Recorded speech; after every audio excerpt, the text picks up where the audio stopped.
ఒక వ్యక్తి తెలంగాణలోని ఒక లంబాడి తండ నుండి వచ్చి ట్రిపుల్ బాసరలో ఇంజనీరింగ్ చదివి తనకొచ్చే లక్షల రూపాయల జీతాన్ని వదులుకొని మామూలు జాబ్ చేసినా కూడా విలేజెస్లో ఎలా ఉంటుందంటే ఒక ₹1 కోటి కట్నం వస్తుంది అని అంటారు. యాక్చువల్లీ సార్ ఈ కాలంలో కట్నం అనేది మంచి మోటివేషనే.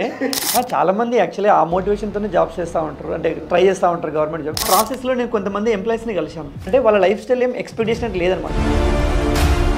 సో యూట్యూబ్ ఛానల్ నుండి ఎంత సంపాదిస్తున్నారు? యూట్యూబ్లో చాలామంది బాగా డబ్బులు సంపాదించవచ్చు అనుకుంటారు, అండ్ అది నిజం కూడా, సంపాదించుకోవచ్చు. కానీ ఇప్పుడు ఒక మంత్లో వచ్చింది యావరేజ్ చెప్పాలంటే like we earn approximately.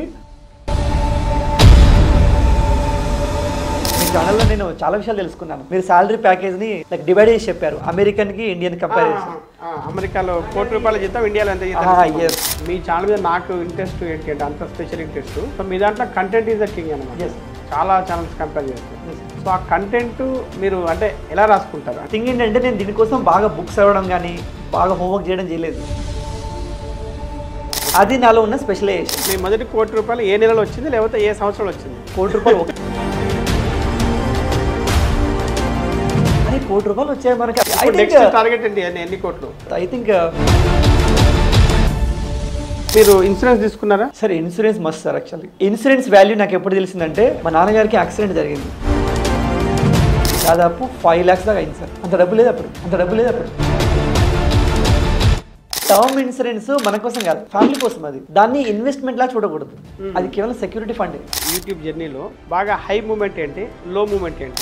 High moment స్టార్టింగ్లో మానిటైజ్ అవ్వలేదు. ఫస్ట్ $1 వచ్చింది ఒకసారి. మీరు కూడా ఏదో ఒక పార్టీని సపోర్ట్ చేస్తారు ఇది అనిపిస్తుంది. అంటే కొన్ని సార్లు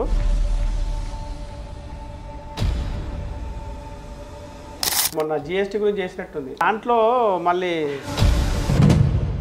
ఇప్పుడు మీరు చెప్పిన GST వీడియోకి